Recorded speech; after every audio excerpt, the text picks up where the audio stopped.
never drop the ball, I know I make it look easy. Yeah, Mayweather with the defense. I don't care what a critic gotta say, I got them picking up the pieces. That to me, you really playing with your life, I'm about to come and run it all back. I'm the new era, about to snap back. You ain't fitting for it, cause you all cap like. Hold up, I shoot my shot, wait, hold up. I'm really about to run this, go up. You know it's all net when it go up. Ain't got no other plans, you don't need to understand, ayy. We on overtime, you don't need to understand, ayy. You just show them how to do it when you don't know what to say. Tell me how you plan to win if you plan to play the same. Moving fast, already gone, yeah, but you bringing me back. Try to double cross me, dog, just let me relax. Stop assuming what we doing, keep it moving, what we doing. Cause it can get bigger, cause it can get bigger, cause it can get bigger. Ay, please don't play no games with me, I promise I'm too much. Ay, I can never let up even if you had enough. Ay, this ain't for the faint of heart, we always playing rough. I had enough, it ain't luck. I needed a vision, I needed ambition, I needed a mission to beat a submission with no intermission. I see the collision, the crash in the distance, they coming off track, no. Now when they ask what's the motive, don't talk about the show, they all about to see what I mean in the moment. I gotta keep going, I'm shaking the dice and they're keeping it rolling, they already know. Ain't got no other plans, you don't need to understand, ayy. We on overtime, you don't need to understand, ayy. You just show them how to do it when you don't know what to say. Tell me how you plan to win if you plan to play the same. Moving fast, already gone, yeah, but you bringing me back. Try to double cross me, dog, just let me relax. Stop assuming what we doing, keep it moving, what we doing. Cause it can get bigger, cause it can get bigger, cause it can get bigger.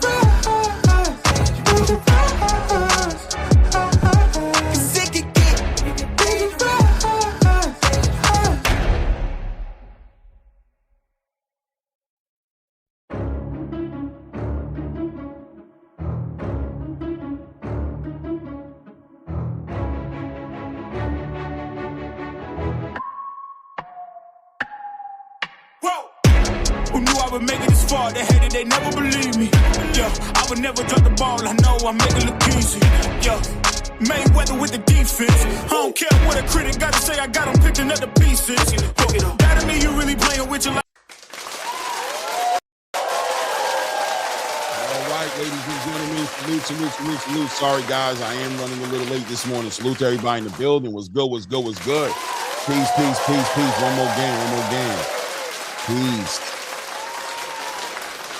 Peace and hair grease and all that good stuff. How's everybody doing today, man? Yeah, man, just sorry. A lot of personal stuff moving around in the life, man, and I'm running late, chasing myself around, but, you know, I want to be consistent here. Yeah, what's good with you guys? Hit the like button as you're stepping in the building. Subscribe to the channel, of course, man. A lot to talk about today.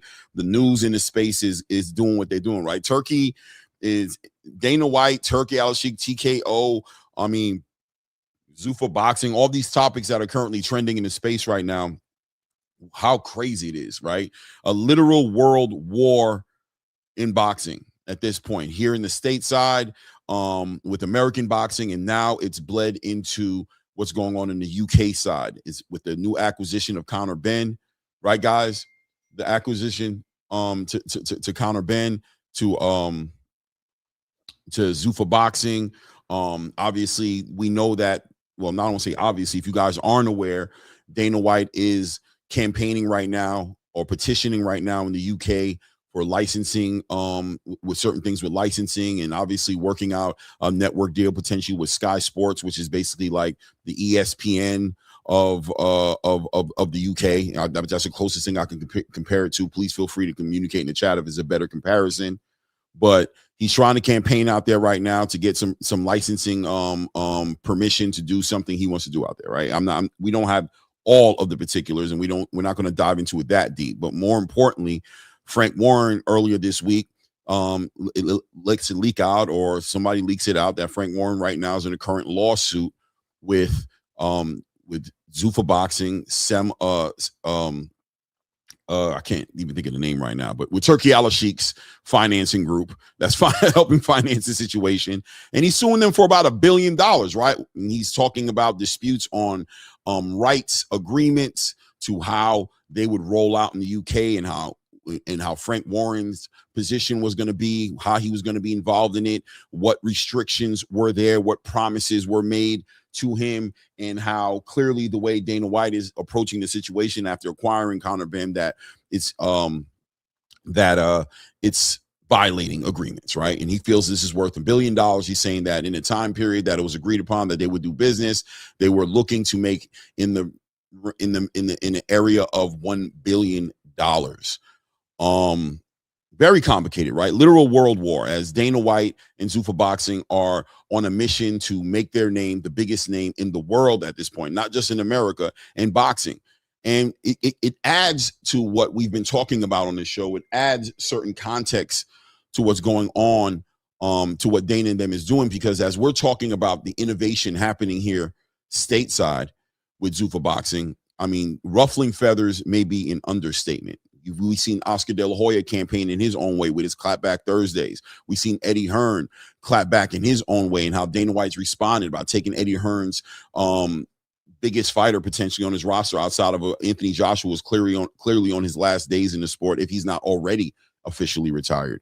And now we see the resistance from Frank Warren in Queensberry, who's not going down without a fight. Doesn't want Zuffa over there moving freely, wants to be involved, wants to make sure that Queensberry is properly positioned to take advantage of anything boxing going on in the UK, right? How did Frank White say it? If a nickel bag gets sold in the park, I want in. And clearly Dana White and Turkey Al-Sheikh have other thoughts about it, right? They're going to do what they feel like doing, what they want to do, and they're not answering to nobody or checking in with anybody, right? We don't check in.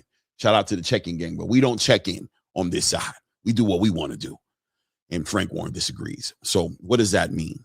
On the back of that, we have an announcement of Conor Benn and Regis Prograis meeting up in April. This will be Conor Benn's first fight. This will be on a Netflix undercard of Tyson Fury and Makhmudov. And I'm not sure. I don't think this one has anything to do with, I don't think this is the super fight. We'll talk about that. I don't think this is the fight that Zuffa Boxing is coordinating. I don't know that Zuffa, this is not like underneath that $15 million deal that Conor Benn signed. I don't think. We'll talk about that as well. And that's just a fresh news. Of course, we've got the news building still on the back end of the momentum of Ryan Garcia's victory over Mario Barrios. And also, we're about 3 or 4 weeks outside of Teofimo Lopez and Shakur Stevenson doing what they did, and how Shakur performed. And obviously, both these guys have built up some legitimate momentum behind them. Ryan Garcia is being one of the most impactful moves in a long time. The boxing space super excited that he was able to deliver on a dominating performance against Mario Barrios. He has such a following. He's automatically become a huge payday for any fighter that gets in the ring with him, or maybe specifically certain fighters, the Devin Haney's, the Shakur Stevensons, the Conor Benns, maybe the Rolly Romeros, the right fights, right? Because I think we might all be able to agree that there are really not too many A-side, B-side conversations going on. There's more about the biggest fights being made and how much the biggest fights are worth to the space, right? And Ryan Garcia just happens to be somebody who's in the conversation with some of the biggest fights that can be made right now, maybe like in at least 2 or 3 of the conversations. So we'll talk about that, because Ryan Garcia has come out on the Twitter space, or Instagram, I want to say the Twitter space, and communicated that he already had communicated he was willing to fight Shakur Stevenson, right? That was a fact. But he added something to it that made it even more, a little bit more interesting. He said, listen, he says, F the catch weight. Let's just fight for your belt. I'm coming down to 140. And Shakur Stevenson clearly is not going to have any arguments with that. He's loving it. But I guess the question in the space right now is going to be, can he even make that weight? Is even realistic? Is Ryan Garcia blowing smoke? Is that even realistic? Are you going to make it? You couldn't make it when you fought against Devin Haney. You came in 143 and change. You said you did everything you could, and you just outgrew the weight class and couldn't make the weight no more. But we saw you this weekend in great shape, slim, focus, and we were all excited to see that, because we knew the possibilities on the back end of that was some of the biggest fights getting made, which we weren't too sure about when it came to Ryan Garcia, right? But now he's added something else to it. He's stirring the pot a little bit. And is he trolling or is he serious? And if he is serious, what does that mean? Right? Not only what does that mean for a fight between him and Shakur Stevenson, but also another connecting piece to this is what does that mean between him and Devin Haney, the actual fight that the space is clamoring for, the sequel to the first fight where we saw Devin Haney somewhat be exposed, according to a lot of people who will tell you he was exposed. He got hit with shots he didn't see coming. He got knocked down multiple times in the fight, and with no argument, Ryan Garcia won that fight. But then there was the tainting of the whole entire victory with the PED accusations and the findings, not even accusations, right? The findings in his system that he was actually under, steroids, right? He was underneath performance enhancement drugs, and we all know how that ended up. The win got taken away the win got taken away from Ryan Garcia. The loss got taken away from Devin Haney. Ryan Garcia was suspended for a year. We don't need to get into that, right? So this sequel, more importantly, has so much legs to it. Everybody wants to see this huge fight, but Ryan Garcia made it clear after he won the fight that he had options. And I think that was fair to say. And he's being accurate, right? And one of those options was Shakur Stevenson. This is what he talked about being something he was very interested in. And he's continuing to have this back and forth, open conversation. Maybe a negotiation even, if you guys want to look at it, maybe the first steps in a negotiation, as him and Shakur Stevenson have been going back and forth on the social media space. And the latest is Ryan Garcia, as I said earlier, interested in going down to 140 and challenging Shakur Stevenson for that Ring Magazine belt, for that WBO title. And that adds interest and intrigue on the back end of that, right? Guys, go ahead. By the way, 40-something people in the building. Hit the like button. Subscribe to the channel if you haven't done it. We're going to have a great conversation today. My co-host was ready, but I don't see him. I don't know. Maybe he's going through something. Maybe he had to reset some things. So he'll be in. He's in here now. So that being said, right? Let me see here. As it looks like he's here. I think he is here, guys. So without you guys, some of y'all love to hate him. Some of y'all hate that you love him. But at the end of the day, my guy, Angela Reyes in the building. The truth teller, Angela Reyes, man. We've built a dynamic between us in front of the world, and the dynamic is algorithm shaking at times. I like to say we've been aging like wine as of late. Everybody's coming to see things come full circle as they're coming together, and that might make them hate us even more. Or maybe some love out there. Maybe they're starting to acknowledge and be like, these guys know what they're talking about. Or maybe it's even the vitriol, you know what I'm saying, angle is even more compounded now, right? Maybe it's even worse. You know what I'm saying? But that being said, how are you doing today? What's good with you, family? Yeah, no, I'm doing good. I apologize if I've been having this computer issue right now where it keeps pausing and unpausing. Right. So tell me if you can hear me. If you can't hear me right now, I'm gonna try to get through this, and hopefully it's not too bad for you guys. Yeah, man, as you know, living the transplant life, all these doctor's appointments and blood works and whatnot. Right. But this boxing space, man. I mean, you wake up in the morning, you hear about Netflix, Conor Ben, on the Tyson Fury card. It's free to access for everybody who has Netflix. Netflix costs you about $8.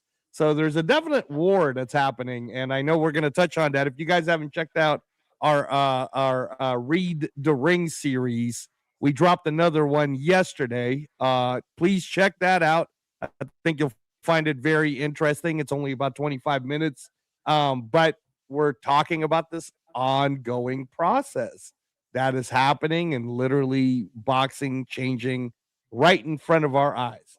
But to comment on what you were saying, I think what people have come to realize, Claymore, especially the ones that really don't want to admit it, is that they actually hate the fact that they love us because we have been right.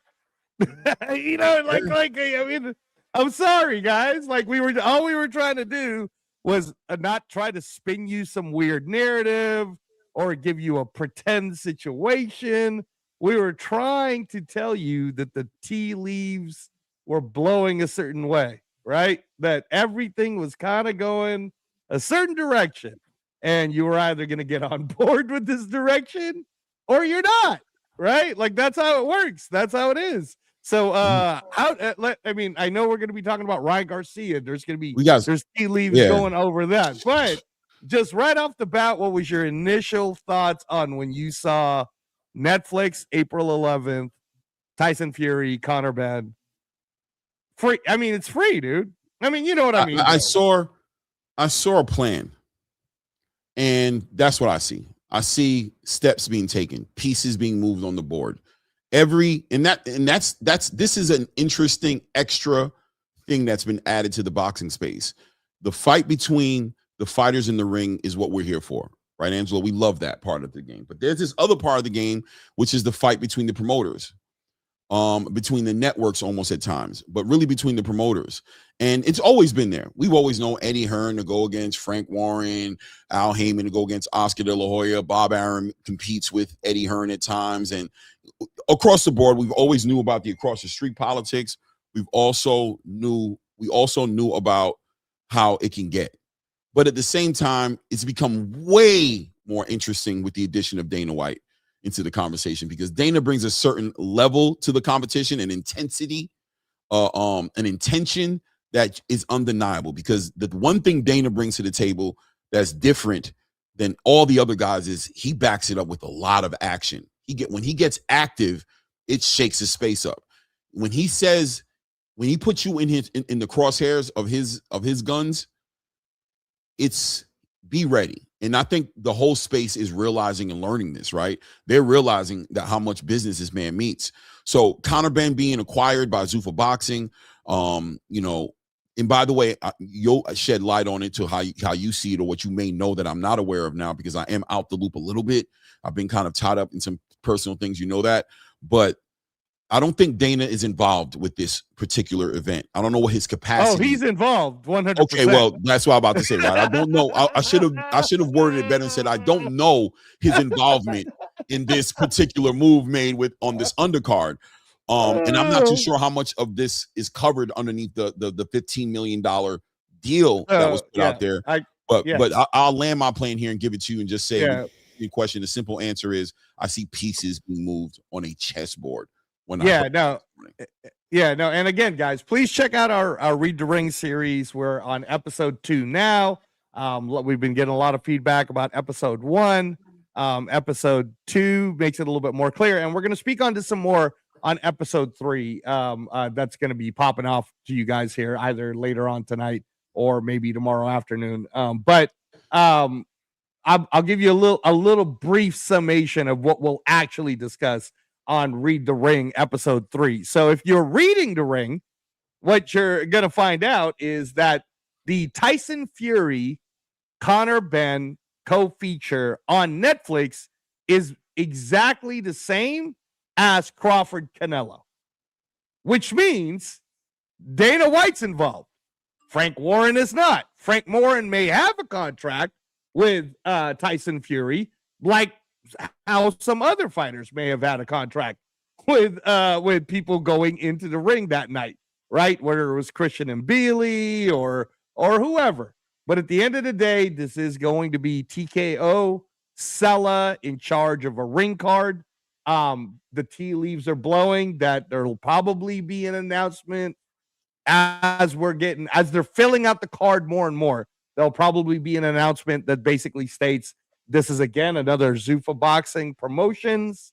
Dana White's involved, just like Canelo Crawford, and like a cross promotion, maybe not Zuffa. I mean, not even a cross promotion, because, and again, I don't want to give away too much of what we'll discuss on Read the Ring. I definitely have questions as far as, because I want to know how does. I'm looking more, and I know we'll talk about it later, but I'm just we will Paramount's position. And that's the thing too, right? It's exactly that. We'll discuss that too. But at the end of the day, Paramount's position never changed when they did do Canelo Crawford, right? Just like the WWE's Were they position. involved in that? Yeah, no. It's not so much that, but remember that when we break it all down, contracts for Zuffa was already being done in 2025.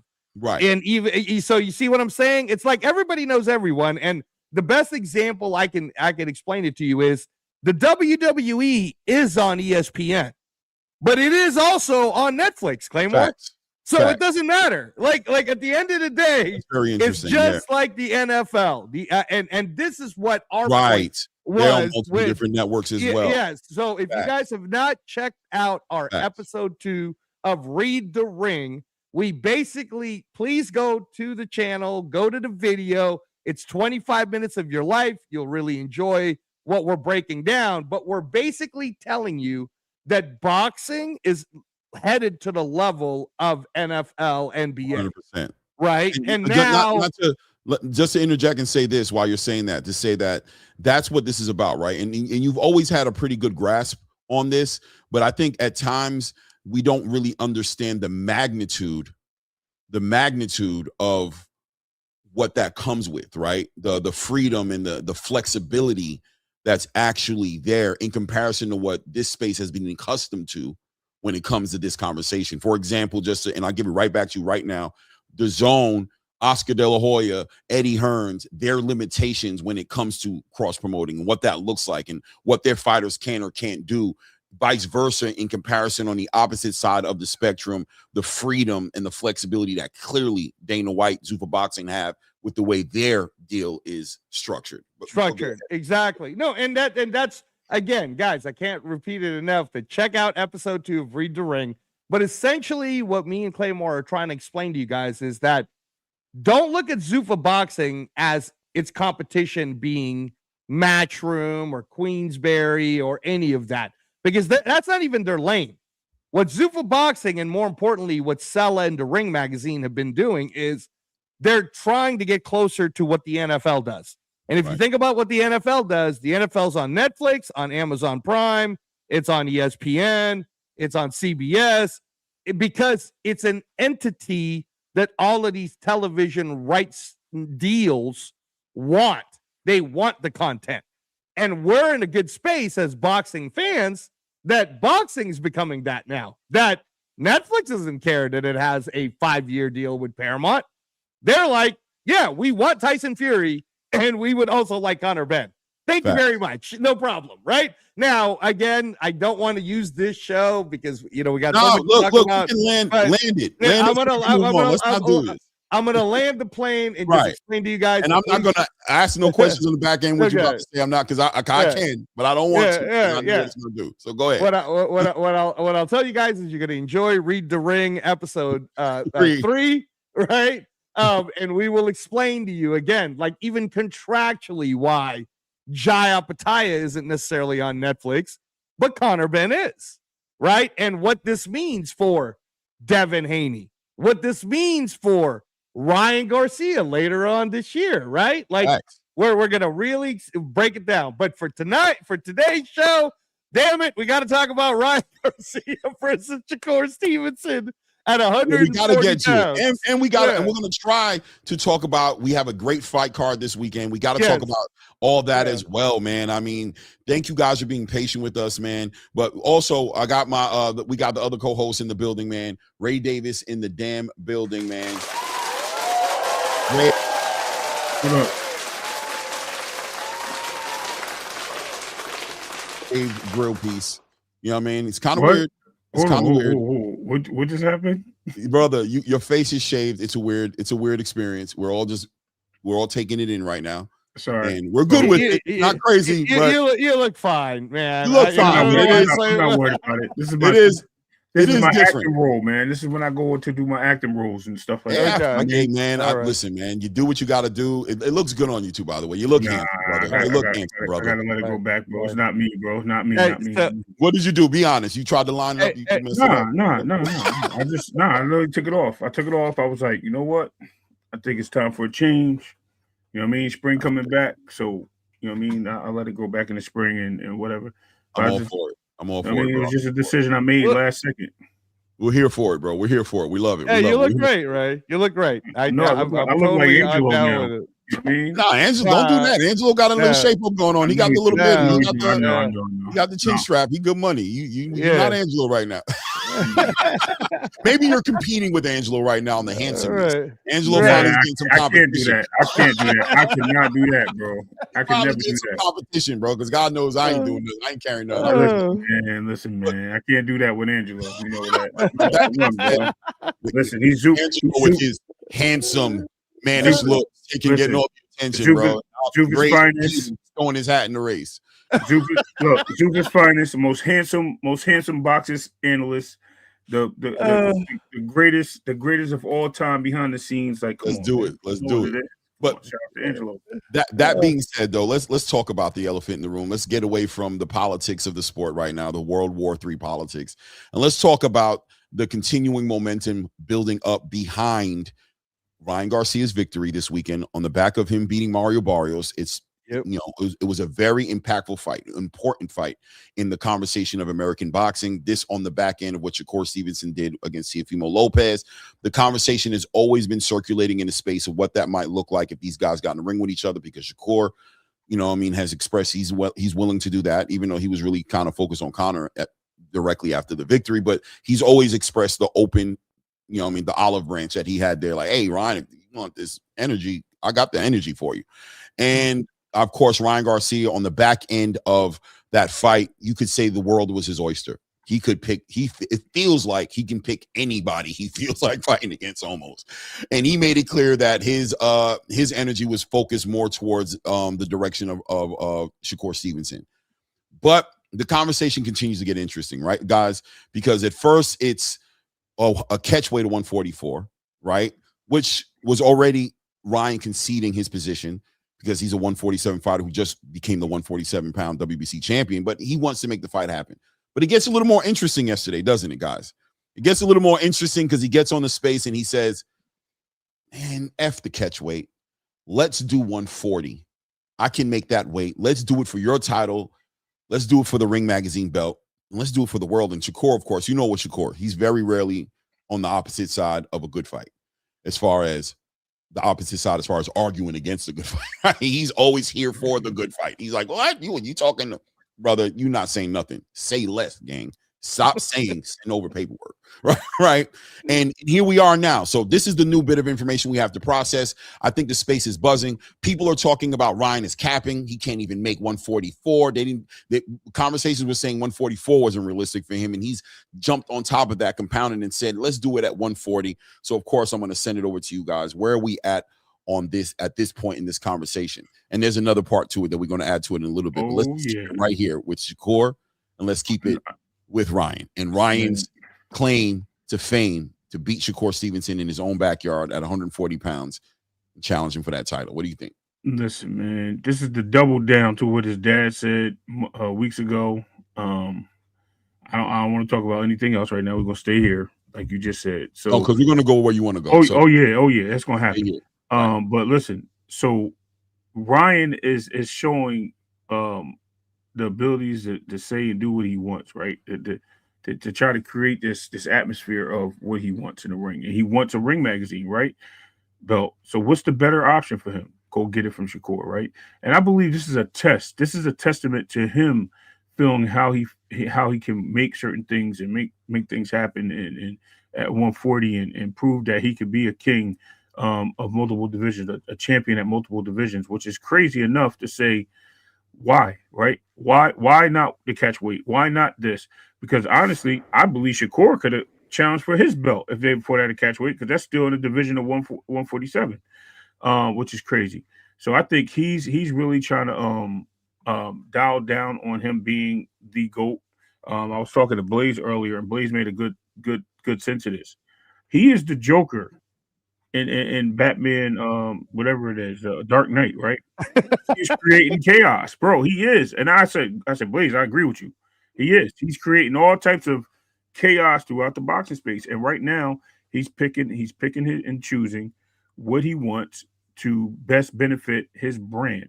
And I'm not mad at him for it. But Shakur is looking at his chops like, yeah, go ahead and make that move, man. This is what we want. And Shakur knows that he's in a good spot right now, especially him talking about 140 instead of 144. This actually makes it better for him because that rehydration may be lessened as opposed to him being at 143, now talking 144 when he blew up a substantial amount in the ring.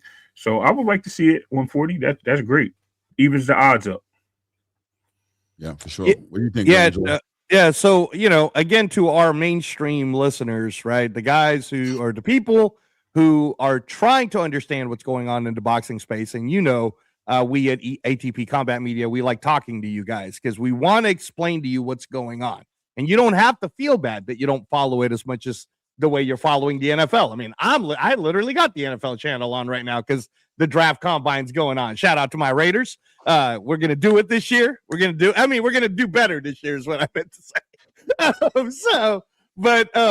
In this boxing space and in this boxing world, for so long, let's call it the last decade, the sport has been criticized for not having the best fight the best. The sport has been criticized for, well, it wasn't like it was in the 70s and the 80s when, you had everybody fighting in their peaks, right? And literally from 2023, let's do the date as Errol Spence versus Terrence Crawford.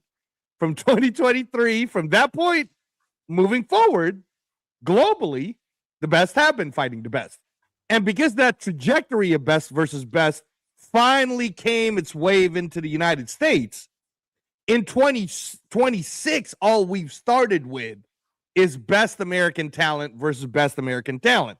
And when we saw Shakur Stevenson versus Teofimo Lopez, that's one of the first examples of everybody going, yeah, the walls are down. And these sanctioning bodies are no longer going to play these dumb games. They're no longer going to be in control. Because what's actually going to be in control now is what the fans want. And Turki Al-Sheikh is a fan. Like him, hate him, call it power, whatever, it doesn't matter. Thank goodness, Turki, that you weren't an MMA fan, because MMA would be even bigger right now if you were that fan, right? So when you hear someone like Sugar Sean O'Malley complain about the fact that he got paid whatever $2 million for 15 minutes, bro, no boxer's getting paid $2 million for 15 minutes. So stop your complaining about the fact that Conor Benn is getting 15 million for a 12-round fight, because here's the fact. Fact of the matter is, Saudi Arabia is a fan of boxing. More importantly, Turki Al-Sheikh, who's in charge of that particular pool of money, is a fan of boxing. And because they're fans of boxing, boxing's net worth is higher than MMA when it comes to the salary caps. That's just how it is. This isn't even like even Mark Shapiro spoke about it this week just to explain to the shareholders, hey, guys, we're not losing 15 million because it wasn't even our 15 million to give up to Conor Benn. Now, I'm laying this out to you guys, the casual fans, the mainstream fans, because right now as we speak, we have 27-year-old Ryan Garcia, 28-year-old Shakur Stevenson, 28-year-old Teofimo Lopez, 28-year-old Devin Haney, 29-year-old Conor Benn. Like, we have all of these amazing fighters all right there in their early peak. Xander Zayas is 23. Abdullah Mason is 21. Keyshawn Davis is 26. These are the best fighting. They're all talking with each other. They're all fighting with each other. They're all doing it. And my negotiating outside. Yes. Go ahead. Exactly. But my point is, so remember how it was, I want to say 4 weeks ago, we did a whole episode on Devin Haney being the money man.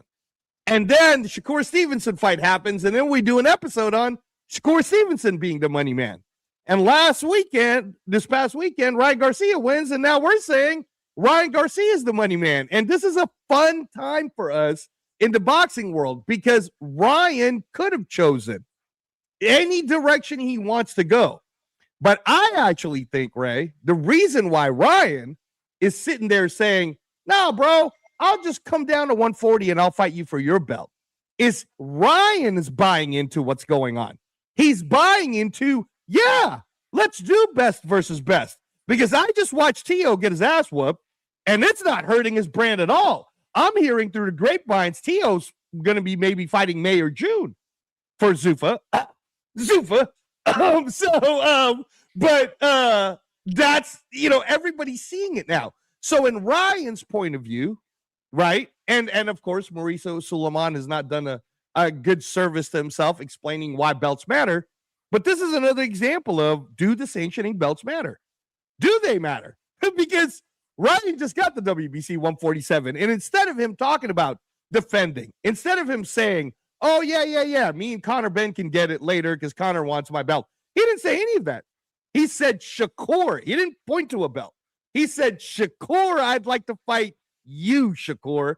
And in fact, we've been talking about this back and forth, bro. I get it. Catch weight. Don't even worry about any of that. How about I just come down to 140? Now, what does that mean money-wise, Claymore? It means that Ryan knows the money, based on what he just saw Conor Ben get, is coming from Sella, right? Sella's head guy or face is Turki Ali Sheikh. Turki Ali Sheikh owns the Ring Magazine. Ring Magazine belts is the money. So if I want to make the most money, let me go get Shakur's Ring Magazine belt. And honestly, I know we'll do a breakdown on if it does happen, what will happen. But based on what I've seen, and I know you and I have had this conversation, Clay, I think Ryan could give a good show, sir. A good run for his money. Yeah. I'll certainly say Shakur will need to be on his A game in order to beat Ryan Garcia. He can't have anything less than that. Without a doubt, guys, and I appreciate you guys' input on this, man. But without a doubt,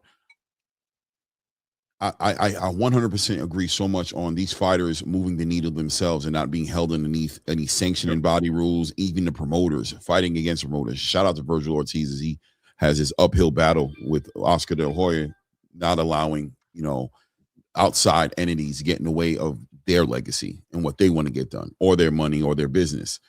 And that's what we're seeing with Ryan Garcia. We're seeing Ryan Garcia being in control, showing that he has no limitations and that where he's willing to go to. However anybody wants to believe it or not believe it, or call cap on it or not cap on it, this is what they're doing, right? They're moving in spite of Oscar De La Hoya, in spite of maybe an Eddie Hearn, or in spite of whoever people may have thought were the handlers of these fighters. So that's very interesting to watch it develop and come together. I don't know what's going to happen, just like you said, but there's another part. We can move the needle and continue to move the conversation forward, because I'm here to move the conversation forward. The other piece to this is that the biggest story on the back end of that victory, no matter what Ryan Garcia said, the space was clamoring and been clamoring and probably still clamoring right now to the idea of the fight that the space wants to see, which is Devin Haney. Now, we know Devin Haney wanted, he stated in his Twitter that, this ship sailed. He said Ryan Garcia wasn't inside of a Bovada pool, and that was something he wasn't interested in. But even the great Bill Haney couldn't deny the algorithm buzzing so heavy about this fight. He had to see the possibilities, the potential in this fight, and he knew this was something he couldn't hide from. And not to say that they were hiding from it, but it was just an undeniable demand for this fight. And so he's changed his tune up a little bit, right? As far as the strict VADA testing that they wanted. They've come back off of that. He doesn't need the 365 24/7. He's okay with however the commission and carries it. Just wants him to be in the pool. But Ryan Garcia has communicated differently. Said that fight can happen whenever. He's made it clear how he looks at that fight. Yeah, that fight is going to happen, but it can happen whenever. It will always be there, according to Ryan Garcia. So that being said, if he is actively pursuing this fight with Shakur Stevenson, this puts Devin Haney right back in the same space he was in when we were talking about before, which is, what options does Devin have? If it's not going to be Ryan right now, what direction does Devin Haney go in? Does he go to Xander Zayas? Well, I think that's an easy yes for us, but Xander, we know, also has his own ambitious goals of unifying and fighting a Josh Kelly. So if Xander Zayas is not going to be available for Devin Haney, then what's the next option? Well, I think the elephant in the room is Keyshawn Davis. That's the one that we keep hearing the rumor about, Keyshawn and Devin potentially being on that King of the Ring or King of Kings or whatever the name of that event's going to be during the summer. But we're not hearing the Haney's talk about Keyshawn Davis that much. We've seen Keyshawn kind of do his own campaign, social media wise, with his Debo, where's Debo at? I mean, it had a little bit of legs behind it, under it. But once this Ryan Garcia situation happened with Mario Barrios, it seems like the whole momentum went towards that being their focus. Let's get Ryan. Let's get that done. But Ryan looks like he might be on another page. Devin Haney, once again, back at square one, seeming to be limited in his options as far as big money paydays. So I'll send it to you guys. What does it look like? How does this thing turn out? What's a legitimate answer or option for Devin Haney right now that makes sense that we can look forward to potentially seeing? What do you think, Ray? Well, first of all, I'm going to call it duck on Ryan Garcia. I don't care what anybody says or tries to play it as. The fact is, Devin been called this guy out. He called him out since that Manhattan thing. He's been wanting that fight back. He's been saying it constantly. The guy dropped the ball on his end. They put the fight back in place after Rolly then threw his name in the hat for himself in that tournament that he was supposed to have. He then said that he had a shoulder injury, hand injury, this happened, that happened. Then once Devin decided that he was fighting Brian Norman, all of a sudden Ryan feels better. Then Ryan said he wanted to fight for a belt. We knew Mario Barrios didn't want that fight initially because it took forever for him to sign that contract. Oscar sent it to him. They wanted that fight, that deal done on the ring card, and Barrios was not looking forward to that fight. He didn't want to take that fight. So guess who was sitting there and waiting? Ryan Garcia, still talking. Yeah, I'll take the winner. Anybody can do this. And as soon as Devin won, what happened? There goes our boy Ryan again, right? Oh, I'm going to go fight Barrios. That's a bigger fight for me. This, and that. Okay, so you move. See, people forget these little things that happen in these motions. So then Devin doubled down and said multiple times, including his last thing before the fiasco happened in the Madison Square Garden, that the fight he wants next, and definitely the fight to make, is Ryan Garcia. He wanted that fight. He said he hopes he gets the winner of that fight with Barrios and Ryan, especially Ryan, because that fight has to be ran back. Then we get to a point where we get Ryan now saying, oh, Devin doesn't want to fight, Bill's this, Bill's that, whatever, and we can go on and so forth. My point is, this guy has moved the needle from A to B, or as my boy would say, he made the football field 300 yards, right? Instead of a 100-yard football field, he didn't move that goalpost 200 more yards down the way. But that being said, though, right, Ray, like real quick, right? So yeah. I get the story, right? And I get that Ryan Garcia, it sounds like you may have a little bit of contempt with the way he's been maneuvering. And I don't know if the story or the narrative is as important as much as the present situation being he's limited on his options, and the question being solution-based wise moving forward. It seems like Devin Haney's once again back to square one, limited options. He's not the first choice for some of the biggest fights in the space. What does Devin Haney do next? That makes sense. I'm giving that point. It's going to get there. I'm sorry. I'm taking a little roundabout. But so with that fight with Ryan, it didn't surface, obviously, whatever reasons, and now they're moving the needle a little bit on their end, saying that we're willing to accept certain things to make that fight happen. Cool.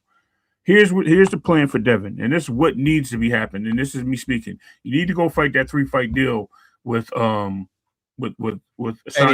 Eddie Hearn. Okay. Because the reason why I'm saying that is because that gets you in a fight with Noakes. I'm not Noakes, excuse me, Crocker. And after Crocker, if we know Gearsoft is in that mandatory fight with Rolly, that puts you in another position for a title fight. Now, Eddie's been dying for you to be his champion and represent him as a champion. That gives you 2 fights right there. And if you can't do 3, do the 2, whatever. You know what I mean? And then you got Keyshawn saying that he talked to Eddie about the Devin fight or whatever, and they could have made it happen. Okay, well, we know he's the ring promoter, right? Why not? Okay, let's let it happen. As far as Keyshawn, I'm calling clout to that point a little bit. Not all the way, but a little bit. Because now he's talking about this guy, Lamont Roach, and talking about he was moved to 147. Not to mention, he had now a week since the WBO put out the information about him moving up and putting his paperwork in for 147 because he can't even compete there, and they're not going to recognize him. And he still didn't move that. He didn't move that needle either. So Devin's options are wary. Is Boots in the picture? No, because Boots is calling out Ryan and Virgil. Boots is looking for that big fight, and I'm not trying to be funny when I say this, with a Mexican superstar. I promise you he is. And that's exactly why he's not available for Devin. It's not that anybody's scared of each other or things of that nature. It's just everybody's looking for that bag right now in the name. Boots does need that situation more than Devin, right? I get that. And so does Shakur. So Devin needs to weigh his options. I think he needs to go call Eddie instead of calling now. He needs to call Eddie, take that deal, and move it that way, man. And let's find out where it goes, because that's the only way he's going to get these fights. No doubt, no doubt. Reyes, what? It's a complicated situation for Devin, right? So, I'm definitely interested. Like, what makes sense? And I have a feeling I got some. I know one thing that's definitely going to come up. I got one thing that I know is definitely going to come up. But I'm interested in the options, man. Lay it out for the space, man. First of all, let me say this, because I know Mr. Bill Haney listens to everything. So, Mr. Bill Haney, we would absolutely love to have you on the show. Let me again repeat that all we do on the show is support the boxers, because what we care about is what's best for the boxers. We're speaking to a mainstream base of fans who may not even know what's going on with the information of things. So we're rooting. In fact, me and Claymore have already said, whatever Devin's next fight is, whoever it is, we're not rooting against Devin, because the one thing Devin has proven to us is that he is the best 147-pound fighter in the world today. Period. End of story. The fact that he's not the Ring Magazine champion is just semantics right now, right? It's because there needs to be a trend. There needs to be a way to get him there. So let me help you out, Mr. Bill Haney. Let me help you out on how to get him there. Unless some crazy thing happens in where this boxing war that you're seeing in front of your very eyes is showing you. The Turkey Al-Sheikh ain't playing around. And he's not playing around with these sanctioning bodies no more. And if Ryan Garcia, who made the smart move, it's not a duck to fight the number 3 pound for pound best fighter in the world. Right. I digress, sir. In fact, I would say it's a scarier fight, because there are plenty of people that will sit there and go, oh, no, rehydration this, Tank Davis. The only way this fight's going to happen is if this happens. That's not what Ryan said. Ryan said, I'm on top of the world right now. Everybody loves me. And like it or not, I basically have a Jake Paul following too. So I'm the bread. I'm the butter. I'm the whole thing. And instead of me fighting you, Devin, because you keep saying Vada, whatever, or whatnot, I'm just going to go another direction. And I'm going to go fight Shakur Stevenson, who's pound for pound number 3. Because my best case scenario is I beat him, and now I am pound for pound number 3 or higher. My worst case scenario is I lost to a guy at 140, which wasn't even my division. I'm still the 147 champion for the WBC. So either way, it's the better business move. So now we're talking business, Mr. Bill Haney. And since we're talking business, the Xander fight, is it real? I don't think so. Xander Zayas might actually either this Top Rank is Top Rank going to do something with ESPN? I don't know. What I do know is Xander wants to continue to fight for legacy, and Xander's going to get closer to 160. Ray, I'm about to say, and his time may be limited at 154, so he's trying to capitalize in that division. Go ahead. Right. So having said that, right, now your options start to run out because Ryan's saying he's going to fight Shakur, which, if I'm guessing correctly, if they're willing to pay $15 million to Conor Ben to go fight on a Netflix, I'm pretty sure Shakur versus Ryan could also be a super fight being made, promoted by Dana White, promoted by Zuffa, a la Canelo Crawford, TKO, right? It's like I can see that happening too. And since it's a Ring Magazine belt, that really makes sense that it's a ring card, right? So Shakur Garcia most likely will trend going that direction. But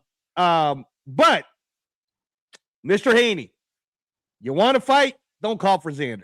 I don't think that's happening, right? In one scenario, if you want to take small money, I don't know exactly what Rick Reno or those guys are going to be saying to you, or what Turkey Al-Sheikh wants for you. Tiger Johnson, because of the incident, is a possibility, right? Tiger Johnson's currently ranked number 10 at Ring Magazine, so at least you got a ring-ranked guy that can fight you. You want to get closer to maybe even cementing being called I am the 147 welterweight Ring Magazine champion. That is me.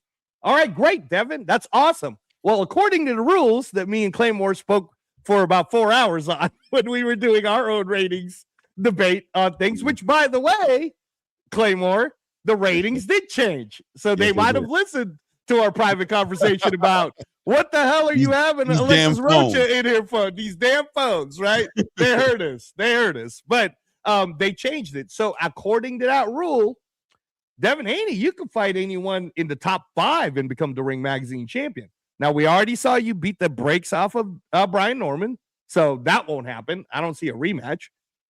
How about Stan Jonas? In fact, how about Stan Jonas on Netflix April 11th? Because the last time I checked, you're a free agent. Stan Jonas, who's a part of Wildcard, is most likely signing a Zuffa contract sooner rather than later. So with that said, if this is all about money and you got Conor Benn fighting Regis Prograis, how big of a deal would it be if Devin Haney was fighting Emmanuel Stanionis, who's ranked number 3 for the Ring Magazine welterweight championship of the world on Netflix to be shown to everyone, free to access? Okay, that's one option for you, Mr. Haney. You got the Tiger Johnson option. You got the Stanionis option, right? These are all, by the way, these are all options that I would hope to think for anybody who's a Haney fan is sitting there going, I like where Angelo's going with this because these are easy fights for Devin. Yeah, Devin should beat these guys. Devin should smoke them, right? And become the Ring Magazine welterweight champion. Can I add one more question that you can add? Yeah. What if it's about the money? Oh. And if it is exclusively about the money, can you give Devin Haney a viable option that puts him in the lane of the money, if that's what it's about? If these fights that you're talking about are definitely viable options, but if it's about the money, if that's what this is about, prize fighting, is there an option out there that makes sense for Devin Haney that puts him in the crosshairs of getting a big payday? Okay. Outside of the obvious ones that he can't have. Okay. I understand the question, so I will state it like this, right? To our casual sports fans who are listening to understanding how boxing works. For far too long, and I know, Ray, you'll understand this, for far too long, everybody's felt this whole weird A side, B side, A side gets the most money, blah, blah, blah thing, right? And then Turkey Al-Sheikh came into play. And with Turkey Al-Sheikh coming into play, you literally see a fighter like Tyson Fury and Conor Benn getting 8 figures to fight their opponents, which is Makhmudov and Regis Prograis. So I think when we're starting to think about the money, where is Devin Haney going to get the money? You get the money from Turkey, and you do as Turkey says. And if Turkey tells you to go fight Emmanuel Stanionis for $15 million, you go collect is collect the check.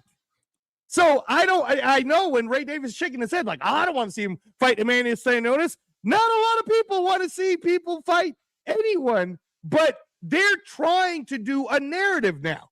Ring Magazine is trying to reintroduce boxing to a mass public that says to themselves, oh, it's accessible. I'm going to watch it anyways. And trust me, Claymore, if I watch Conor Benn spark Regis Prograis, and I see Haney spark Emmanuel Stanionis, and then you just told me as a casual fan that Devin Haney is the best 147-pound fighter in the world, I'm going to be sitting there as a casual fan going, oh, shit, well, I sure want to see Conor Benn versus Devin Haney next.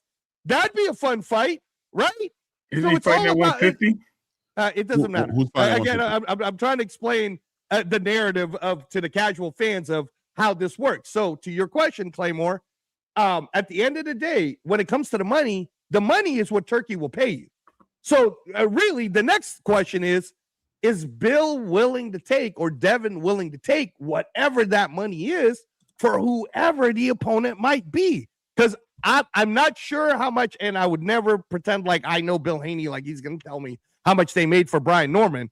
But can I fairly guess and say that he didn't get $15 million? Is that a fair assumption? I think that's fair. All right. So if somebody's offering you 8 figures to go fight whoever it is next, fighting the number 3 Ring Magazine fighter in the world, that's fine. I understand Ray's point. Like, yeah, you can sign a 3-fight deal with Eddie. Sure, man. If you're looking at the tea leaves of the boxing war, though, you really want to sign with Eddie? Are you sure about that, the way the direction's going? Because if you guys get a chance to check out Read the Ring 1 and Read the Ring episode 2, you'll really enjoy Read the Ring episode 3, because the war has started and Turkey is so far right now advancing. So back to you, Clay. Yeah. Listen, it's an interesting point of conversation, right? And there's limitations there. Now, I'm going to tell you straight up, the elephant in the room is 147. I'm thinking Jerome Boots Ennis. I'm thinking Devin is going to have a difficult time being active in his division and have significant fights that affect his pockets as well as affect his legacy. And you can't help but feel like he's being pushed towards 154, which I feel, listening to Bill Haney, whose perspective on this conversation has been evolving for a couple of weeks right now. It went from, we'd rather not go to 154. We want to make the 147. Lewis Crocker, what's up? That ended up going in a certain direction. Oh, man, let's see. Let's make the big fight. Shakur is not interested in going there without a rehydration clause. Keyshawn Davis. Well, Keyshawn Davis, you know, obviously there's a number. There's Keyshawn Davis is not just a hungry, thirsty fighter who's just going to take anything you give to him. Clearly, he's about the right deal. He wants it to make sense for him. He believes that he brings a certain amount of value to the table. One can argue, you can't argue against it, because when you have a fighter who doesn't have a lot of options, Keyshawn clearly taking that into consideration and saying, bro, don't act like you could do whatever you want. You know you need me just as much. I can literally, and you can make an argument that I need you. We got to talk real numbers now and make it make sense, or I'm just going to ignore you like everybody else is. So Keyshawn's making it very clear to space, as much as he may or may not want this Devin Haney fight, he has no problem communicating Lewis Crocker.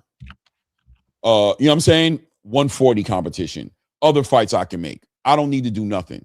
So make it make sense for me. And more importantly, and then of course Ryan Garcia's position. So more importantly, it's not about point and blame. It's about pointing at the reality. The reality is, what is Devin going to do? If he gets pushed into 154 to find an opponent who's willing to fight him, I think they're moving outside of the game plan that they have. I don't think that's what Bill Haney's original game plan was. Tiger Johnson is a legitimate option just because of the potential of building up a story behind it, right? With everything that happened and capitalizing, and you can call it even a stay busy fight. A fight makes him active, and I think the fan base could get behind it, right? They can understand and see that he has no real options, but he wants to be active. And here's this storyline involving Devin Haney's little brother, involving his father, involving Madison Square Garden, so much footage. It does have some bite to it. It's not the fight that the people want to see, but Devin seems limited. And that being said, it's, do you step back, one step back to potentially take 2-3 steps forward? Can I ask you this question? Oh, go ahead. Go ahead and finish your point. Well, do you focus more on activity right now? Like Jerome Boots Ennis is fighting at the end of March, beginning of April. It seems, according to Eddie Hearn, no matter what. No matter what.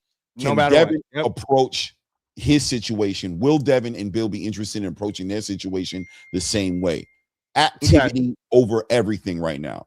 If the fights we want to happen cannot be made because these fighters are either tied up in other negotiations, not interested in fighting us at all, whatever the reason is, do we pick activity over everything and just take what's really available? Or do we continue to try to force the biggest fights possible, even though they don't seem realistic? And are you willing to give up on the activity in the spirit of doing that? Is my question. No, so my question back to you guys real quick. And you know, again, this channel, we want to see Devin fight.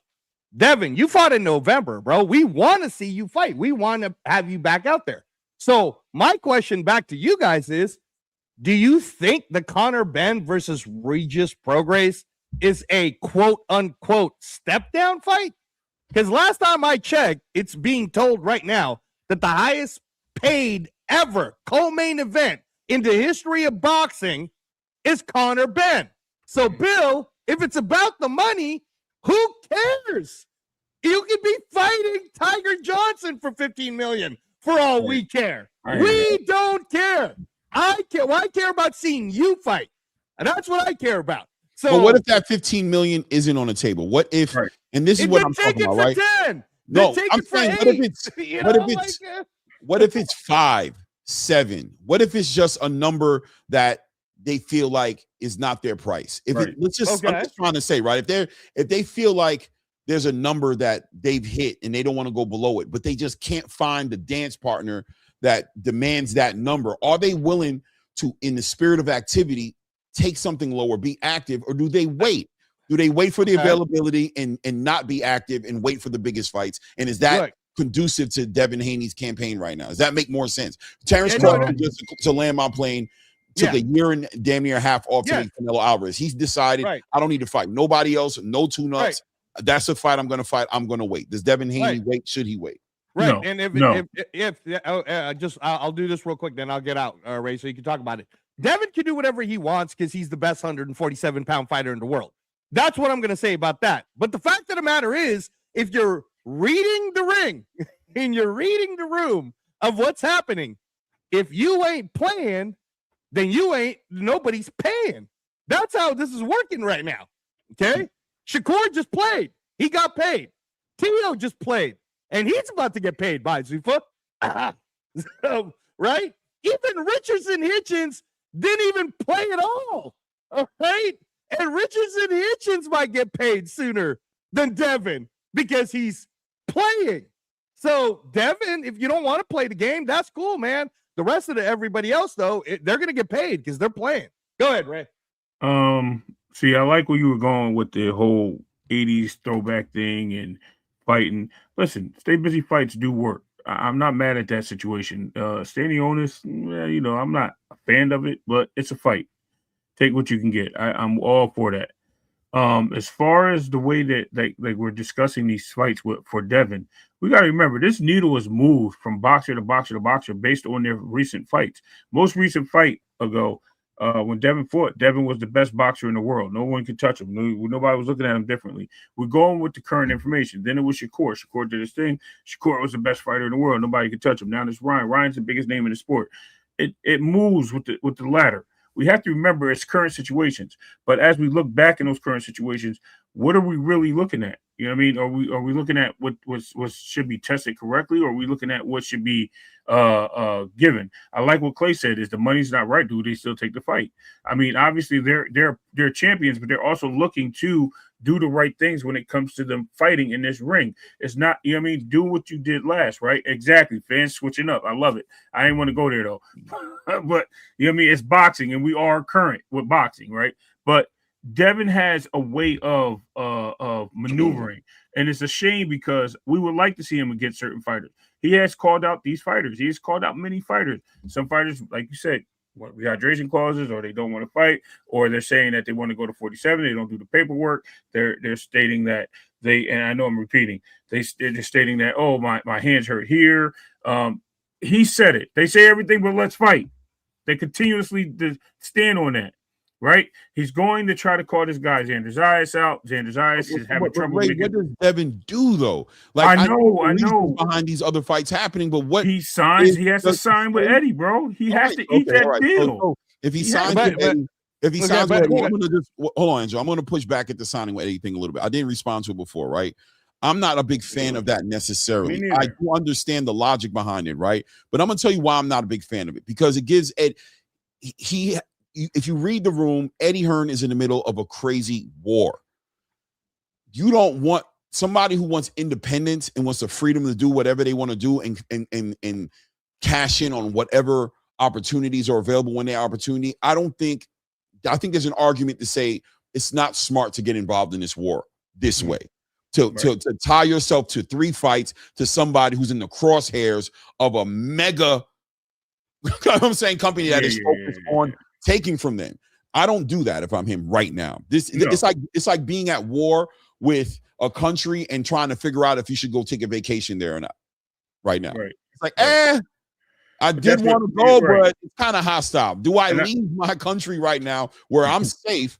Opportunities may be slim, but do I leave my security in my flexibility or and put myself under the restrictions of somebody who may literally use me as a pawn to fight another place and maybe even limit my ability to take advantage of maybe what that other place may offer me? Maybe I want to stay open. Maybe I'm in a good place where Dana White might offer me 20 million, 15 million to do something. And now I've tied myself down to you and I've taken myself off the board and I've made everything limited to what you can and are willing to do for me, with what you have under your stable. I don't think Bill and Devin want to do that. Right. I agree. And thank you for saying that, by the way, Clay, because that was my entire point, right? Right. And that's Devin Haney is the guy that can make whatever decision he wants. Bill, you're a smart businessman, but Bill, since you are a smart businessman, brother, read the room. Okay, the people who are active, they're the ones getting paid. The people who are not active, you're taking a gamble, and I'm cool with it. If you want to gamble and wait to see how everything plays itself out, you're still the name. You're still the best 147-pounder. You could command the most money. But if Conor Benn is getting paid $15 million on a one-fight deal to go get Regis Prograis on Netflix, which is why tie yourself to Eddie Hearn for 3 fights? 126 subscribers.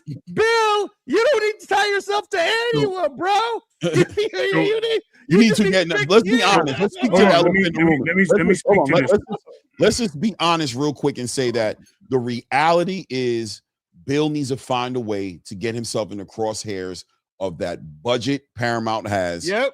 And that budget that Turkey is providing. He needs to get in that conversation now. Does that mean he needs to sign with Zuffa and become a Zuffa fighter? That's what I'm saying. But he needs to find where he fits. What makes sense. The conversation needs to be there. What fits? What can we get done that allows us to be us in what our brand is, which is independent, free, not underneath the power of the thumb of anybody, but still allows us to take advantage of this pool of money that you've shown the world you're willing to give out. You've shown the world that you got some money that you're giving it to Conor Benn. And I know, or at least I believe in my brand to say that if you're willing to do that, we got to be worth something good. I'm not looking to get under some regular promotional company and get into some 3-fight deal that restricts my hands and makes it to where I have to move to the drum of somebody else's beat. Conor Benn has a 1-fight deal for $15 million, and he's back on the market doing what he wants to do after that fight, whether he wants to redo another deal with them or move on to greener pastures. That sounds more like a Bill Haney type of deal and situation. And I think that's I was waiting. I thought Angelo was going to speak to it a little bit more, and I think he did. And I was waiting for you, Ray, to kind of grab it a little bit as well. But yeah, it's not about signing to those guys. It's about getting in a conversation with Dana White right now. Okay, that's fine. That's fine. I'm all for that, right? But what I'm speaking to is, okay, Conor Benn brings a country with him. Devin brings hate, right? And what I mean by that is he's probably the most hated boxer in the United States. So yeah, it looks good to a certain degree, and he could probably use that to his advantage. You know what I mean? Of bringing fans to see him lose. But what does that do for his brand? I'm not saying that Zuffa's not a good fit. Anything could be a good fit. All those deals are great.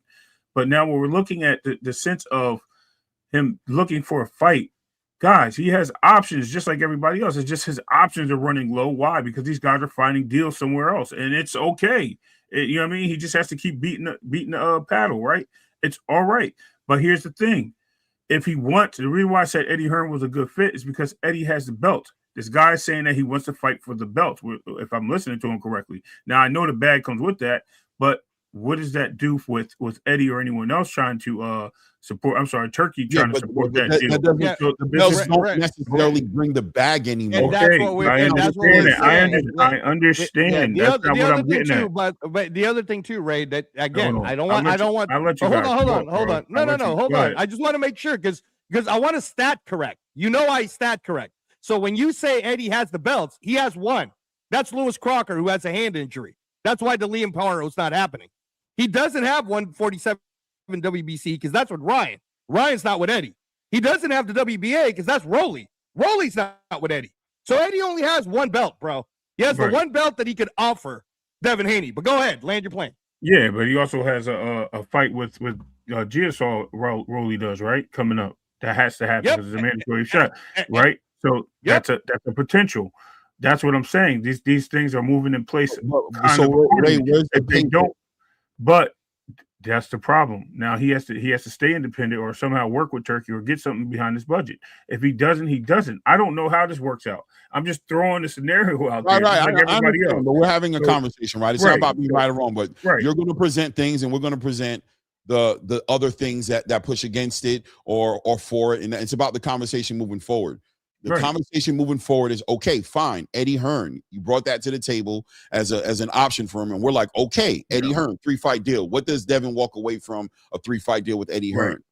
Now, in comparison to the cons, which is the restriction, which is the you know what I'm saying, the contractual obligations. What does Eddie Hearn provide Devin Haney and Bill Haney in real time that is worth him restricting himself for maybe the next 1.5 to 2 years with Eddie Hearn, when right now in the space there's a $500 million 5-year deal contract going on one of the biggest networks that you can be on, with Dana White, who's just in front of your eyes giving Conor Benn, somebody who arguably across the space is not worth that, right? Arguably, you know what I'm saying, across the space. I'm sure there's arguments on the other side as well, especially. Yeah, I could argue the other way. I'm about to say Dana was on this panel right now. I'm sure I would totally. Hey, Dana, you don't need to be on the panel. I can argue why Conor Benn. No. So what I'm saying is, what I'm saying is, seeing this happen in real time, why at this moment would Devin Haney tie himself up in a 3-fight deal with Eddie Hearn? Why would it make sense for him to do that at this opportune moment, seeing what's happening right now? Right. I definitely hear you, right? But I'm also looking at a price match that we just got, and like you said, he's selling himself, right? That we just seen with Ben Rodriguez. So there's a situation where there could be money there in that deal. But on the other hand, there is something that I was trying to get to once I broke this down. And I'm just going to land my plane on that whole Eddie Hearn thing, because I think we're just beating a dead horse on that. But with the Zuffa angle, what I see is the Zuffa Teofimo fight could happen. At him moving up the welterweight and being a claim of future Zuffa fighter, and that could be a fight that we can see. It is a name. It is somebody that we can actually get in the ring finally. It could be a big payday for both fighters. Here's the thing. Do we get that type of fight? Because what does the brand of Teofimo Lopez bring at this point? That's the whole thing. He has to go out there and prove himself to a degree. I don't know where this goes for Devin. At the end of the day, I'm just throwing the option out. That option was what it tends to be. Right. Okay. There's other scenarios. There's other placements. 100%. There's other things. I think the Ryan fight is where it's at. Unfortunately, they're going to have to do some cartwheels and backflips to get that guy to lead that Shakur area. And if they can't do that, bro, find a fight. I don't like the Tiger Johnson thing. I think he's I don't want to hear the whole green thing. I think it's a good fight, to have, but I just don't think it's a worthy fight of the times, just per se. Now there could be a build up to that fight if they, have a fight or two and they build up and meet on the same cards. That's fine. But just to throw it out there, Rohan Polanco, that's a good fight to have. But, sure. I mean, so that's a good fight. Then you have Stanionis. I'm not a fan of it because it's coming on the coattails of Boots beating him up. Ranked number 3, though. Ranked number 3, man. And that gives you the ring title. Right. All you have to do is beat rank number 3. You get the ring belt. But another fight I would like is if he does want a fight, of course, it ties him up with this guy again, which I don't want to say that, but he can see if Turkey will grant that Jack Catterall fight, which I think Turkey's a nice fan of Jack Catterall. And I know, but he's the highest WBO guy in the division, right?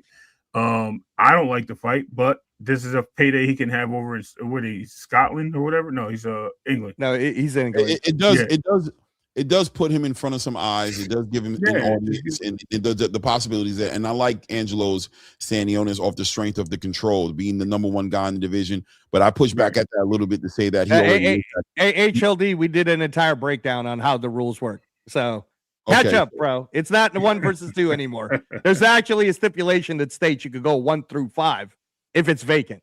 But anyways, go ahead. Sorry, Clay. I don't think that the Ring Magazine belt is going to help Devin as much as it looks like it would, because I think he's already acknowledged as the ring champion. He just doesn't have the belt yet, and it's not leveraging anything in the negotiation table as far as him making the biggest fights. I think that Bill Haney and Devin Haney are in a space right now where what they're interested in is clear, because if you affiliate yourself with Turkey the way they've been affiliating themselves, it's for the money. And if it's for the money, then they need to get in the conversation of where the money's at. I think without a doubt from my seat, the money is with Dana White. Turkey is focused on that. He is giving the money and giving Dana White the freedom to let that money go. If you're trying to get to a money fight right now, Dana, what makes sense? And the reality is what makes sense potentially is in May, Conor Benn in the UK.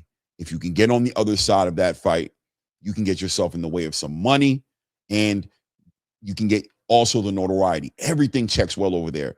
The idea of Zuffa boxing may taint the conversation to a lot of people, because people are still looking at Zuffa boxing as a step down because of their structure. But the reality is, when we're talking about money right now, I think the argument is they are the one legitimate step up in the conversation.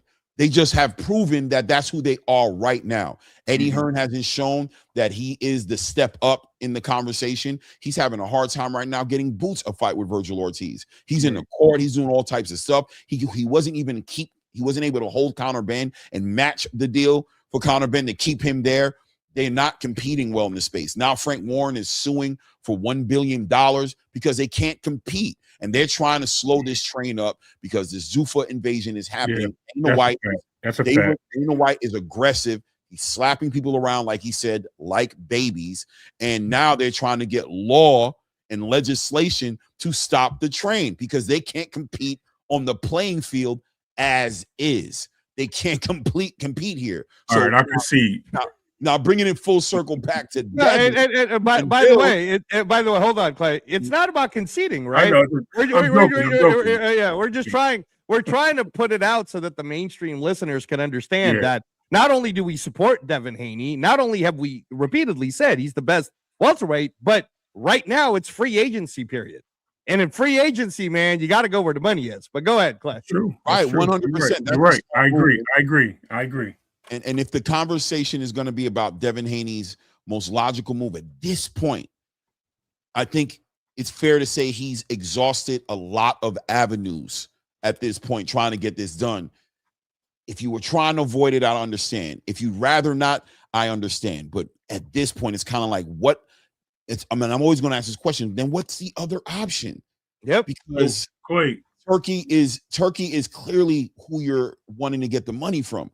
But Turkey's ignoring the whole entire space except for his Ring Magazine ambassadors and Zuffa. Zuffa. That's where he's focusing his energy from my point of view, clearly. So if you want to get in that way, if you want to get in the crosshairs or in the algorithm or frequency level of money, you want to get on the same page as Turkey. It seems like Turkey, Zuffa, Dana coming together. That's where it's at. They just picked up Conor Benn. Get in that conversation. Figure out how to do that. And again, Clay, as you know, we're on short time today. If we want to make sure we do that, so let me just again, I want to make sure that whoever our replay gang, mainstream casual sports fans, listeners, we thank you guys. By the way, guys, please hit the like buttons, share the channel, and subscribe. We're getting a lot of great feedback on the information we're giving. So the conversation today started with Haney versus with Garcia versus Shakur. And then what's Haney going to do? So I am going to tell you right now, because haven't been wrong too much lately, Clay, on a lot of things. So Ryan Garcia versus Shakur Stevenson will happen. Yeah. So get Haney Garcia out your mind. Yeah. No, Ryan Garcia versus Shakur Stevenson will happen. And if for any of you who are going to look at me and go, here goes Angelo again, trying to stir the pot. Okay, here's the thing. If Terrence Crawford was the one that got Errol Spence to fight him, on the strength of Terrence Crawford saying, hey, bro, forget these promoters. Let's you and I get this done. How do you think it looks when someone like Turkey, who wants to support it, who has money, who's the most powerful guy, is sitting there listening to Ryan and Shakur live and to the public to see, negotiating with each other already about fighting each other? This is Terrence Crawford versus Errol Spence all over again, except there's actual promotional money support behind it. So it's going to happen, y'all. Ryan Garcia versus Shakur is going to happen. I definitely believe. I think it is, and without a doubt, Ryan's not interested in Devin Haney right now, and I don't care about the reason. It's scared, ducking. It doesn't matter. More importantly, Devin ain't fighting that guy right now, and who's Devin going to fight next? He needs to get in front of some money. We'll see what they do as this develops. That was a great little build on that. I do want to move the needle. We have a little bit of time left, and I want to speak to the fight card this weekend. We got Eduardo Sugar Nunez, and we've got Emmanuel Navarrete getting ready to have their headline card, unification title fight, IBF, Eduardo Nunez, WBO. Yeah, WBO with Emmanuel Navarrete. Great fight. 130 pounds. There's going to be some people in the building. I want to sing my Full House. Everywhere. Anyway, O'Shaquie Foster should be in the building.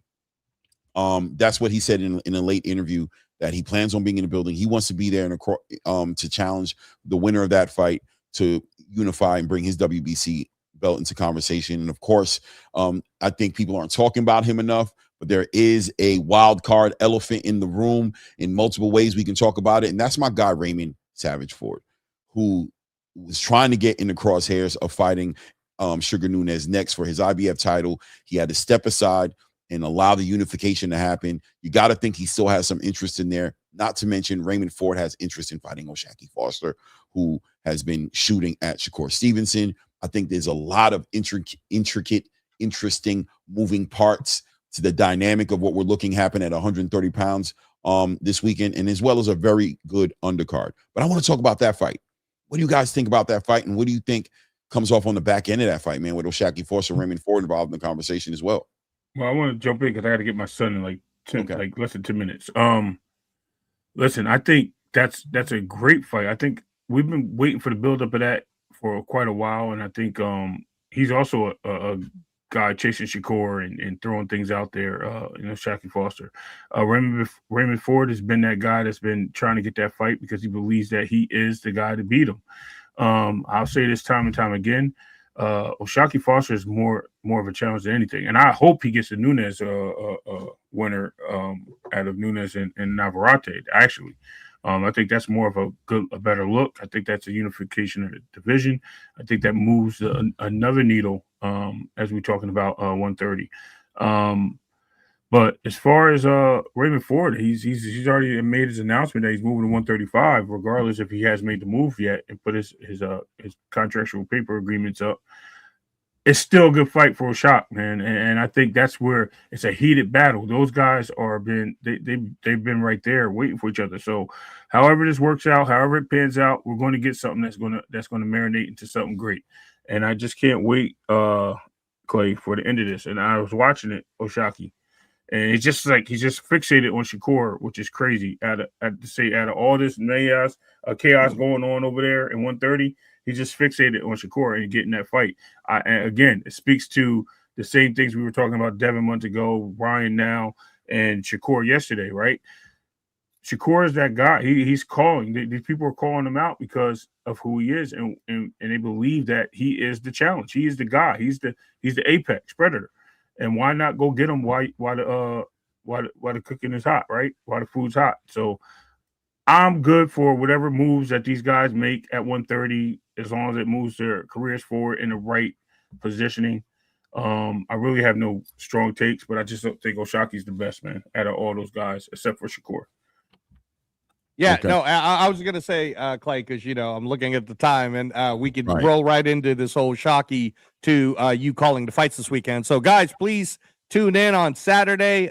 Claymore will be doing what he does Saturday. Nunez, versus Navarrete on the Zone in Arizona. It's a great fight Got a great card. undercard too. I mean, really great undercards. But yeah, I think that part of the reason why not a lot of the casuals understand how significant 130-pound unification is because we're living in a world right now where the casual fans are finally, the casual sports fans are finally getting a chance to have access to boxing again, whether it's through Netflix, whether it's through Paramount Plus, but actual access where you don't have to pay $45 a month just to get your boxing.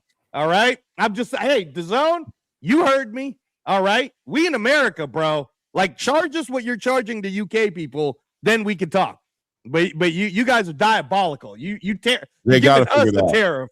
All right. You guys got to figure this out. So yeah, so that's part of the reason.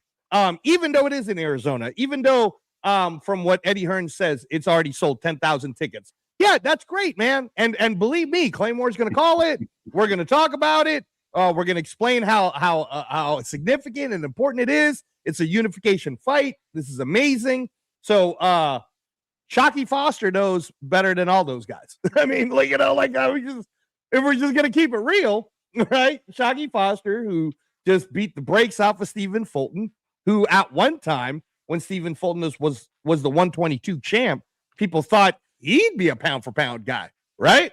Then Naoya Inoue did him dirty. And then the rest is history, essentially. But shout out to you, bro, Stephen Fulton, for beating Brandon Figueroa. And then I don't know what happened with your weight, man. But it is what it is. So Shockey Foster is the king. I agree with what Ray's saying. Like, stop calling Shakur Stevenson. That fight ain't ever going to happen. And if you want to stay at 130, then basically what you need to do is show up in Arizona, front row, the winner of that fight, and you better hope it's Navarrete. Because if it's Navarrete, at least you got a top-ranked fighter against a top-ranked fighter, and you guys can call each other in the ring. But if it's not Navarrete and it's Sugar Nunes, oh boy, Jazza Dickens versus Anthony Kakachi is coming up, and I can see Sugar Nunes going back to the UK with Eddie Hearn saying, nah, bro, I can get a third belt fighting either Jazza Dickens or Anthony Kakachi, or Kakachi might drop it. So, yeah, Shockey, man. You don't got a lot of moves left, but I got a suggestion for you, Shockey, because you're so amazing. Come to Zuffa, bro. Because Zuffa will happily have you. All right? Zuffa for president. Guys, listen, man. A significant fight's gonna have some weight there. I'm looking forward to see who wins it, and obviously what happens at the end of it. I love unifications. I hope that's what's next for whoever wins that to fight against Shockey Foster. But I also love the Raymond Ford fight. I think that's a great fight, being the connection with Shakur Stevenson. That'd be a great fight as well. On that undercard, we got Tamir Smalls, who's going to be fighting Abel Ramos. That's going to be a great fight. Tamir Smalls, on his last fight, we saw him just be a little bit, he got exposed a little bit in his last fight. And just on that pedigree, that professional level understanding, that maturity, he still showed prospect energy in that fight. I'm looking forward to see him close those holes up, be more disciplined, and I think he's going to get a stoppage in this one. I'm going to be real with you. I think he stops Abel Ramos in this one. Also, we got Emiliano Vargas on the undercard as well. That's going to be great to see Emiliano step up his competition as he's starting to make more of a name for himself at 140 pounds. Keep in mind, of course, he was also involved in that halftime show with Xander Zayas, so he's got a certain amount of momentum he's building up for himself as well. So I'm going to be excited to see him make that argument even more of an argument about why he's one of the biggest up-and-coming 140-pounders in the game, and we'll see what that ends up being for him after he does what he does as well. And I'll be calling it all. I'll be calling it all on Saturday, man. Great conversation, man. Devin Haney, we're waiting on you guys. Bill Haney, we're waiting on you guys to see what you guys do.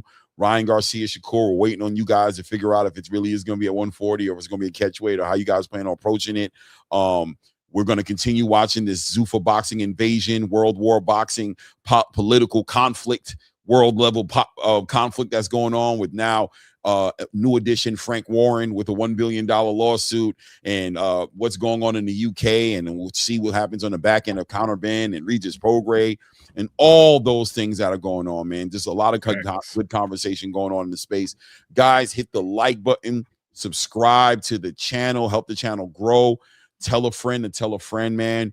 We're about to wrap up. Please check out again. We just started the series. Right, I was just about to say that. Yeah. Go ahead. Go ahead. And Arnold, real quick, hit the hype button, man. When you watch these videos, man, hype up the channel. For real. I'm not even familiar with the hype button. I heard about it. Hit that button to be sure. Once you see these replays, because they only show the hype button on the replays, hit the hype button, man. Any channel that you support or you go to, hit the hype button, support them. That helps the brand, and it tells you your algorithm and how you engage in the channel. So do that for the ATP, baby. That's what we do. No doubt, man. Do that for sure. And like Angela was saying, yeah, we're definitely about to drop. When you see this next video, episode 3 drop, we'll be talking. This one is going to be around this whole entire world boxing conflict, world war boxing conflict. We'll be talking about that. Check that channel out. Well, not the channel. Check that segment out. It's under videos, guys. So just go under videos on the YouTube. Episode 1 bleeds into episode 2. Episode 2 was nice 25 minutes of just, again, we're speaking, when you guys listen to it, we're speaking to the mainstream casual sports fans who don't have the time to do what we're doing, which is giving you the details of what's really going on in boxing. So I think you guys will really enjoy episode 3. Yep. Yeah. Hit the like button, subscribe to the channel, just support the show, man. It's about that time. I appreciate you guys being up here, man. Until the next one, you guys already know what it is. It's that ATP Combat Media. It's your boy Ray Davis. Until the next one. At this point, we out. Yeah.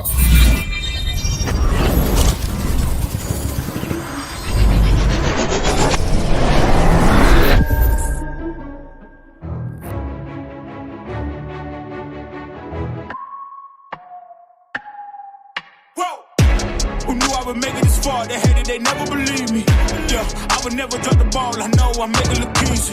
Yeah, Mayweather with the defense. I don't care what a critic got to say. I got them picking up the pieces. That to me, you really playing with your life. I'm about to come and run it all back. I'm the new era, about to snap back. You ain't fitting for it, cause you all cap like. Hold up, I shoot my shot. Wait, hold up. I'm really about to run this scope up. You know it's all.